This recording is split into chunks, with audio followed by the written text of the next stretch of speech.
Hello everyone. So we are discussing previous year questions of the chapter Principles of Inheritance and Variation and the topic Inheritance of two genes. In today's session we are going to solve a short answer type question for 3 marks which was asked in the CBSE board for an examination 2015.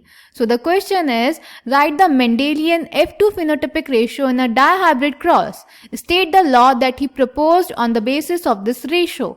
How is this law different from the law of segregation? तो बेटा इस question में हमें Mendel के dihybrid cross के F2 phenotypic ratio को बताना है और बताना है कि इस रेशियो के बेसिस पे उन्होंने कौन सा लॉ दिया और बताना है कि ये लॉ ऑफ सेग्रीगेशन से कैसे डिफरेंट है.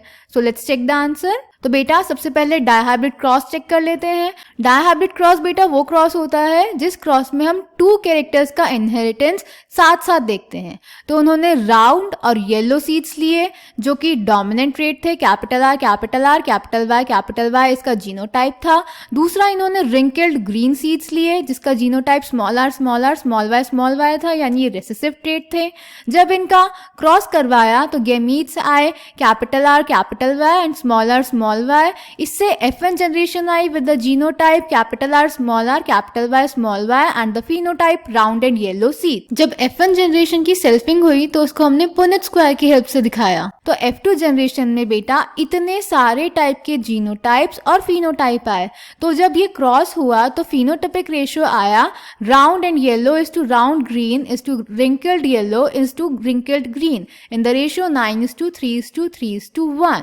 ये था मेंडल का डायहाइब्रिड क्रॉस का F2 जनरेशन का फिनोटाइपिक रेशियो. इस रेशियो के बेसिस पे उन्होंने जो लॉ दिया था वो था लॉ ऑफ इंडिपेंडेंट असॉर्टमेंट.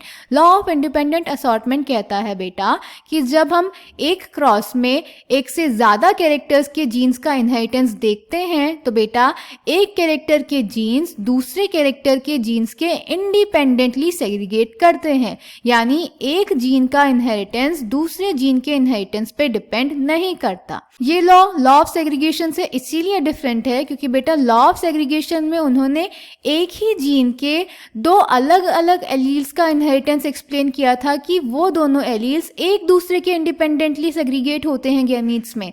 जबकि लॉ ऑफ इंडिपेंडेंट असॉर्टमेंट में उन्होंने 2 डिफरेंट कैरेक्टर्स के 2 डिफरेंट जीन्स का सेग्रीगेशन यानी इनहेरिटेंस एक्सप्लेन किया था. Clear?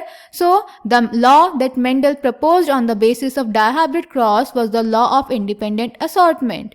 This law states that when 2 pairs of traits are combined in a hybrid, segregation of one pair of characters is independent of the other pair of characters. This law is different from the law of segregation, as in the law of segregation we talk about the segregation of the pair of alleles of a same gene, and in this law we talk about the assortment of the 2 different genes responsible for the 2 different characters. So I hope this question is clear to you. Thank you.